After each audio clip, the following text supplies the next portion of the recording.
Hello, I'm Mark Sumner, host of the Channel Chat podcast show, and today I have Dave McGinn, the CEO of Daisy Communications, in the house. How are we doing, Dave? Thanks, Mark. Great. Thanks for having me here. So, looking forward to having that conversation together and see how we go. Brilliant. Now, for those who don't know you, could you give us a bit of a background about Dave and how he comes to be in this role, sort of CEO of Daisy? Because I know you've had a couple of chats before, but for those of the listeners who don't know you, who is Dave? What does Daisy do? How far do I go back? Let's it was funny because as I spoke to you at lunch, I was thinking, do I say straight away that he was a carpenter? How did this happen? And when we spoke at lunch, you said you were getting sacked to read. So let's start with that actually, because you didn't get in sales straight away, did you? You were going to be a tradesperson. I think I still am a tradesperson, technically. I guess I grew up in a time where parents always said, get a trade behind you. Get something, whatever it is, just get a trade. Everyone needs tradespeople. And I remember I left school, there was a job around the corner, I was able to leave a little bit early to get the job.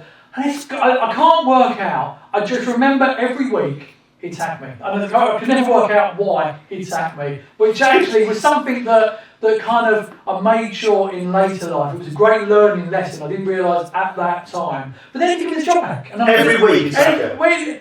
It felt every week. It was a long time ago. Probably my memories kind of faded a little bit, but it just kind of sacked me a lot. And then I realised that I enjoyed school for a multitude of different reasons. It was an inner London school, kind of interesting area that it was in. I grew up next to Holloway Men's Prison, went to school next to Holloway Women's Prison, went to Holloway Boys School, felt like a Holloway prison, and I decided to pay for myself to go to college. So I paid for myself to go Hackney Technical College to learn how to do carpentry and joinery. And I got a job in the building industry, making doors, windows, staircases, and actually I think even to this day now I still remember some of the measurements in how to put a box frame and sash together. And actually it was a great learning lesson, because I know at school they were talking about quarters, 3/4, 16 eighths, and everything. I didn't quite get it. But the moment I went into carpentry and joinery, you get a tape measure, actually all kind of brought it all together for me. So that was I did really well in carpentry and joinery. I earned some good money at the time. I actually had a couple of young apprenticeship types people working with me as well, so that worked well. And then I was with a young lady, and it was very much, I grew up in the 80s, so she said, we're going to a wedding and you're not dressed like that. Basically, what she meant was, I'm not dressed like that. In the 80s, it was Miami Vice, it was Crockett and Tubbs, I'd have a pair of chinos on, a pair of espadrilles on, a lightweight jacket and a t-shirt, that obviously wasn't wedding material. So I had to go and get a suit. And I remember going to Marylebone Road, early 80s, and I paid £100 for this suit. That's a lot of money then. There's a lot of money now. So there's a lot of money then. Yeah. I remember, and actually it was a lesson, I didn't realise at the time, it was a lesson that I learned, that I bought the suit, I wore the suit to the wedding, and then I thought, when am I ever going to wear this suit again? I'm a carpentry joiner, I need overalls, I don't need a suit. And at that moment, I remember talking to some friends, and they said, just wonder how I'm going to use this suit. And they said, well, you thought about getting into sales, you kind of talk a lot. And obviously, as we know... And now you look the part. So I remember getting out, I thought, right, you know what, let's see what happens. Because I've always got a trade to fall back on. So, worst case, I can go back if I had my plan B. And I got involved in sales, and I kind of enjoyed it. And I don't look at sales as a mystic art or anything else. I don't look at sales as being really smart. I look at sales as a very logical process. When a customer's saying something, what are they really saying?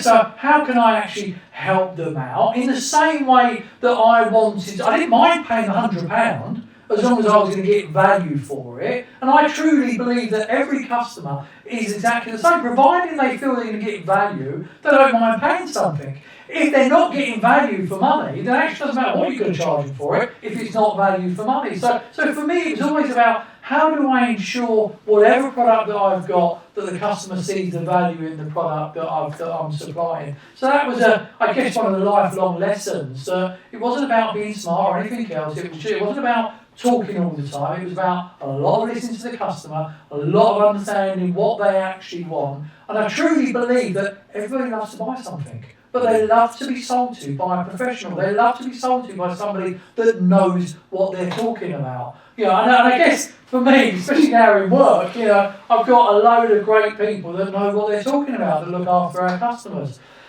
And I guess fast forward a little bit, I got involved in mobile phones in the early days, so about early 90s, got involved in phones. Kind of loved it. We just as things started taking off. There was two networks, Vodafone and Cellnet. We were selling loads. I mean, it was just a great industry to be in. Kind of enjoyed that. Then I ended up working for Sony and the cellular service business. So it was an O2 Vodafone service provider, looking after a load of independent partners up and down the country. I got a job there, and I set up their distribution channel, and so we ended up with 5 distributors delivering. I think at the time, the channel I was looking after was delivering about 60% of the overall Sony cellular service connectivity, made national sales manager or sales controller, what they called it then. And one of my accounts was a company called Angus Telecom Centres. So joined there early 90s, or late 90s, 1999, and then joined there as sales director. Went to work for, we sold that business in 2004. Between 2004 and 2009, I think we sold it about 5 times. So it just become one PLC, another PLC, another PLC, another PLC. And then we, in 2009, become part of Daisy. And I think, for me, the rest was kind of history at that stage there. We set up distribution. We grew that into the largest mobile airtime distributor in the UK at the time. Now part of DWS. Still doing really, really well. Matt asked me about 6 years ago, can I come and run this direct side of the business? And I remember taking it. It was based up in Nelson. I live in Suffolk, so a long way from where I am.